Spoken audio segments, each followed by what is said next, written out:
Hello, everybody, and welcome to this second session or module, if I will, on segments and tags in ConvertKit. And I'm showing you this first, even though it really has to do with subscribers, because I think it's important that you understand what tags and segments are. So this is more informative, and as we start getting more into subscribers, we'll actually start utilizing and using these tags and segments. So just realize this is more informational. I will show you how to create tags and segments, but we'll actually start using them more in the session on working with subscribers. So our topics for today, this session I should say, are tag strategies, creating tags, tag tracking, and creating segments. So again, this is informative, and this stuff is so important for you to understand as someone who's going to be helping their clients with email marketing. A lot of times clients don't understand what a tag or a segment can do. Now, tags in Infusionsoft are different than tags in ConvertKit than tags in Simplera. Of course, they don't make it easy. So they're all a little bit different. Infusionsoft tags are much bigger and broader. In here, it's more simplistic. And same thing with segments. So point is if you're familiar with tags and any one of those other tools, Infusionsoft, Simplera, Ontraport, they're a little different in here, but the concept is still the same. So what is a tag? A tag is a way to organize and group subscribers based on actions, interest, or more. So remember, in ConvertKit, you don't have a bunch of lists, right? As you do in MailChimp or Aweber. You don't have a list at all. You really just have a bunch of subscribers. And the only way to really organize them into some meaningful form is to use tags and segments. So it might be a new way for you to think about working in email marketing if you're used to list. ConvertKit has a list, but it's just one very broad list that everybody is stuck into. And tags help you organize it. And the reason for using tags is to understand your subscribers. You want to look at their actions and their interest in more so you can have meaningful conversations with the right subscribers. Because if you just want to talk to somebody who's been, maybe lurking around your website and downloading all your free stuff, and you really want to talk to them about taking the next step with you, you want to be able to connect with just those people. So you need to have a way to do that. And that's what tags are going to do for you. Tags also tie into your sales funnel or your client's sales funnel. And basically, at a very simple explanation of a sales funnel is how you want to move people through your free products to another maybe low cost product and up all the way to your higher cost product. So you just want to move them through the funnel. And that's what email marketing can do for you. A lot of times clients may not even have a sales funnel. And so you could be of some assistance to help them understand why it's important to have a funnel, because their email marketing ties directly into that to continue to have sales. So tags are a way to organize subscribers. And the best way to organize subscribers is the actions that they take and the interest that they've shown. Okay. An overall goal is to understand your subscribers so you can move them through your sales funnel to take somebody who's a customer, someone who's a prospect, and make them a customer. So why is it important to have a strategy? As I said, you may have a list of all these people, maybe 2,000, 3,000 people, or maybe even 500 people. You need to connect with the right audience to talk to them about their specific pain points and how to move them to the next phase in a funnel. I mean, let's face it, we're all in business to make money, and there's no shame in that. And if you have a business that has products versus services, you want to move people through your sales funnel in order to take the next step in buying the next product in whatever succession, whatever the next succession line would be. So by having a strategy, you'll understand what tags go with what actions, right? And tags can be a nightmare. I mean, I used to clean up tags in Infusionsoft all the time because nobody had a strategy or a way to track tags. So I really, really recommend that that's something that you do for your clients. Strategies allow you to have conversations with the right subscribers, and the goal with tags is to understand your subscribers, which I've already said, but this is so important that I think it bears repeating. It is really a way for you to understand your subscribers so you can speak to the ones that you need to speak to at any given time. And subscribers will have more than one tag based on their action, right? Because most people don't buy from you the first time. They're going to buy, or they're going to download something free, they're going to download something free, and then they're going to move up to be somebody who purchases. You'll either be a customer or a prospect, not both. right? They usually go from a prospect to a customer. Now in Infusionsoft, a lot of times they have what are called tag categories. And you can create tag categories for specific things. Now, we don't have that here in ConvertKit, so that's why I'm saying this is a much more simplistic view of using tags, but it does the same thing as long as you understand how the tags are going to be used. You need to understand what tags are used for what and when.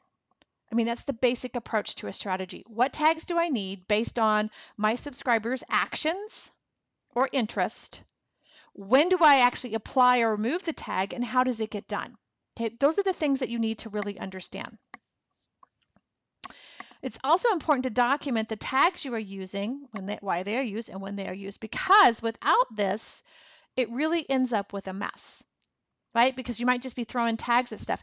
And when you go to send out something in ConvertKit, you use tags or segments to do it. Because remember, you don't have a list to choose like you would in MailChimp. You actually need to know the tags that's used in order for you to send the email to the right group of people or group of subscribers. So that's why it's so important. No list. That's what the tags are used for. Okay. Now within ConvertKit, there are also forms, and we'll be talking about forms in a later module. You don't actually need to create tags for forms. And how subscribers get on your list, besides importing, they should always come through a form, because forms will create kind of a tag for themselves. And a segment is how you can take forms and tags and group those people together so you can send them one specific message. Okay. So again, create tags based on subscribers' actions and interests, so important. And forms already have tags associated with them in ConvertKit. So some of the things that I think are most important, since people come through forms to, let's say, subscribe to your e-zine or subscribe to your blog or sign up for a free webinar or sign up for your freebie, it's important to have a purchase category. Okay, this is to track what someone has purchased from you. So you could have a purchased tag that says purchased business policies template, and I've just given you ideas of what I have for sale. Or they purchased my VA Kickstart system. So within ConvertKit, I would actually have a purchase tag that says purchased what.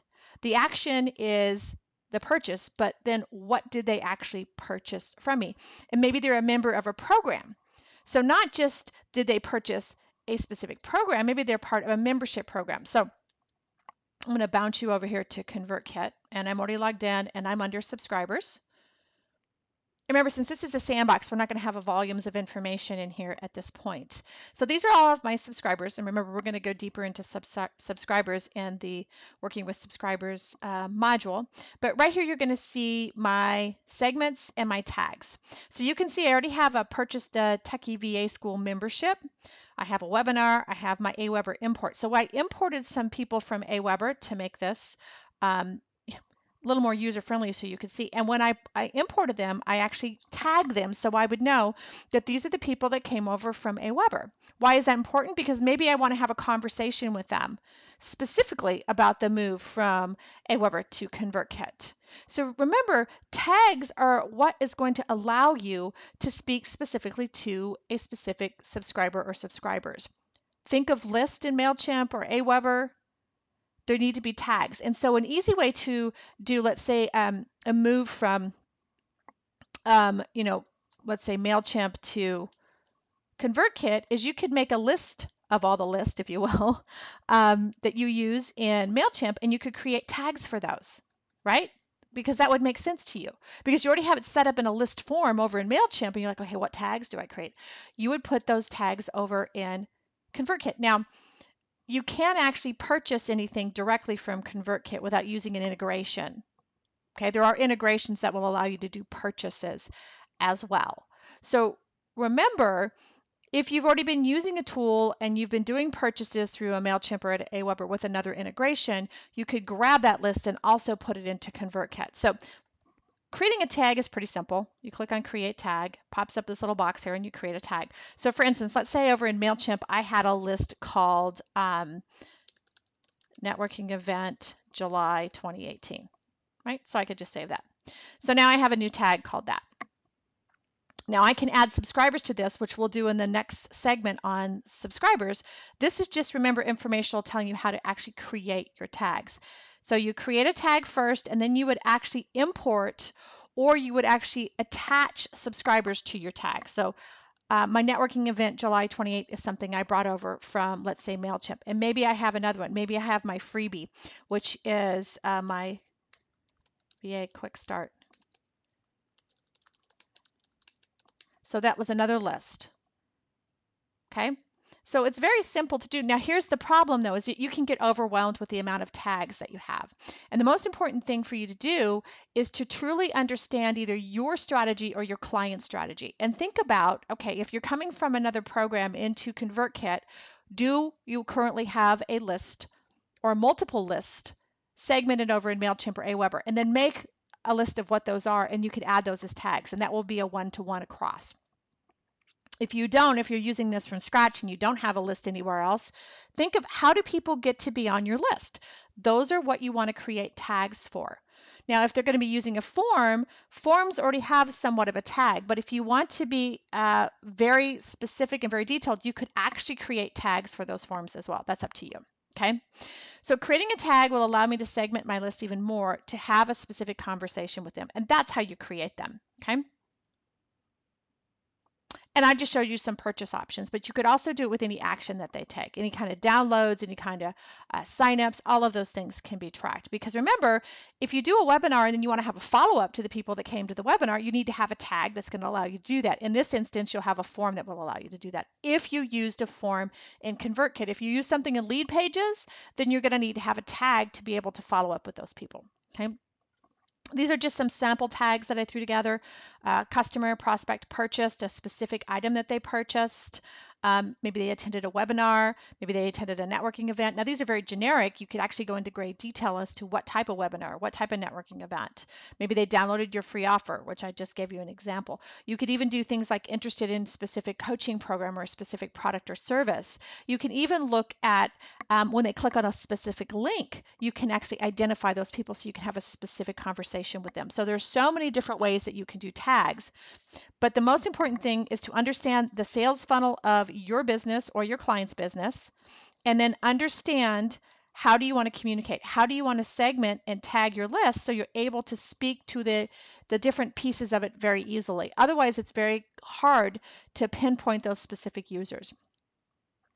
There's also a feature in here called automation, which we're going to talk about in a future module. But what this allows you to do is apply or remove tags based on actions, right?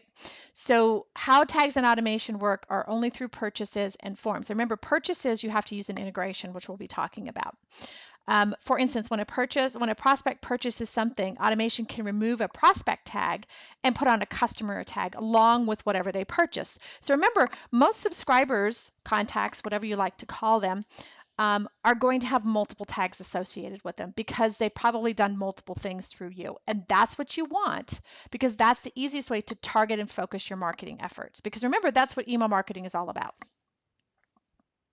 So create your strategy, review your sales funnel or your client sales funnel, create the individual tags based on the action the subscriber takes. You could also bring over any of the lists that you already have in another program, Aweber, MailChimp, any of those, and use those to create tags. You don't need tags for forms in ConvertKit, but you're certainly welcome to create those. It might become more confusing, but that is up to you. And then you can determine any automation that will automatically add and remove tags based on, if they clicked on a link, if they signed up here, so on and so forth. Okay. So remember, we're going to work more on subscribers and we're going to work more on automation. This is more informational for you to start thinking about how tags work in ConvertKit. So we already walked through creating a tag. Now, tag tracking is something that I really, really recommend. As I mentioned, I used to be like the cleanup queen for Infusionsoft. People used to come to me and I would go in and clean up the tags because it was such a mess. But the easiest thing to do is when you start working with a client is create a tag tracking spreadsheet. It'd be a very simple spreadsheet. I have a sample for you. It's going to be under this video here under the downloads section. There'll be a link to download the tag tracking spreadsheet. You're welcome to modify that however you like. But what this allows you to do is if you have categories, you have tags, you'll be able to track this. And you could even put segments in here as well. You can add things like the automation, any rules, any sequences. So basically, what happens with the tag? When is it applied? How is it applied? Right? And if and when it should ever be removed. So basically, it's the life of or the path, if you will, of a tag. When it comes on, when it comes off, if it does. Okay, you don't need to track who it's attached to. You just need to say, these are the tags that I have. This is why they're used. This is when they're used and how they're used. And you'll want to keep it up to date because it doesn't do you any good if you have it and you never update it. So I'd make it part of your standard operating procedures. Every quarter you go in and do this. And by the way, this is a great service to add to for clients, right? You could do this as a service. This is something that's very needed for any product or program that uses tags: Infusionsoft, Ontraport, Plero, and ConvertKit. Okay, and you could also add segments in here if you like. A few more. Whenever you import subscribers, you can put them in a specific tag. So as you saw my example of when I imported people from Aweber, I had imported them into a specific tag. Remember, subscribers have multiple tags, so you have multiple ways to communicate. And what I mean by that is you have multiple ways to pinpoint exactly the actions that they took. You can use what are called link triggers to apply or remove a tag, which we'll talk more about. And you can apply a purchase tag using one of the integration features, which we're going to look at in the integration module. Remember, informational here to get the wheels turning, if you will. And then lastly, what's a segment? It's a way to group tags and forms together. So if you've got 3 different tags that you want to talk to, you can bring them together as a segment, and you can save it as a save search, if you will. So you can always go back to it and call it up at any time to communicate with that specific group.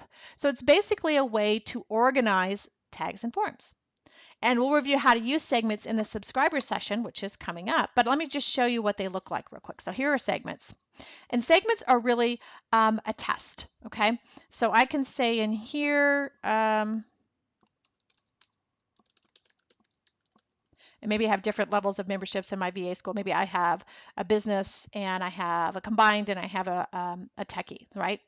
So I can go in and choose, okay, select your subscribers. Now remember, I don't have that many subscribers in here yet. We'll be putting in more and we'll be using these in more detail in the subscriber session. I basically would choose match any, all, or none, okay? Any, all, or none, okay? And then I would click on add a filter. And my filters will allow me to look at subscribe to, all subscribers, cold subscribers, which we'll talk more about that, subscribe to a specific list within a segment or date. So I can say all subscribers. And then I could do an or filter. So I could set match all subscribers. Okay, and you can continue. And I could say any that subscribe to within a that were added on a specific date or subscribed on a specific date.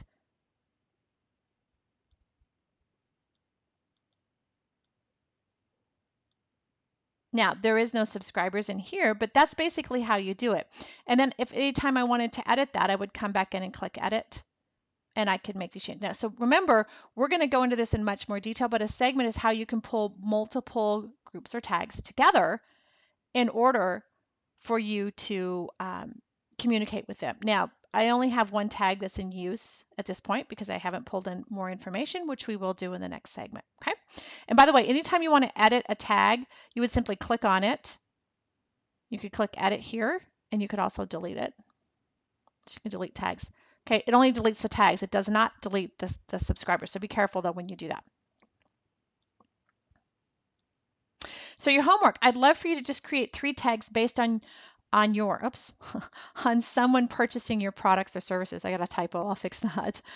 Basically come up with 3 tags that you would think would be beneficial for your business or maybe one of your clients' business. And I'm not going to give you 3 tags to create because otherwise we'll all be creating the same 3 tags over and over again. So think about, okay, in your business, in your sales funnel, in your client sales funnel, what are 3 tags that you can use and create right now? Again, if you're already using another program, you could also just go grab some lists and put those in here. Review the tag strategy and tag tracking documents and share any ahas with the group. Now, remember the documents and any of the resources for this particular or any class you take through the Techie VA School are going to be beneath the video in the downloads section. You'll be able to click on those. Okay. And share any ahas with the group. Share them here under the comment section or jump over to Facebook and share them there as well. I'd love to hear about it. If you need help, click the help button in the upper right corner of the screen. That will allow you to open a help desk ticket with us. It'll come to us directly. If you'd rather send us an email, you can do that at members@thetechiementor.com, or feel free to post in our private Facebook group. Always a great time to start a conversation because you never know if somebody else has the same question as you. Or again, you can comment below the video here. Okay, thank you so much for your time, and I'll see you in the next session. Bye.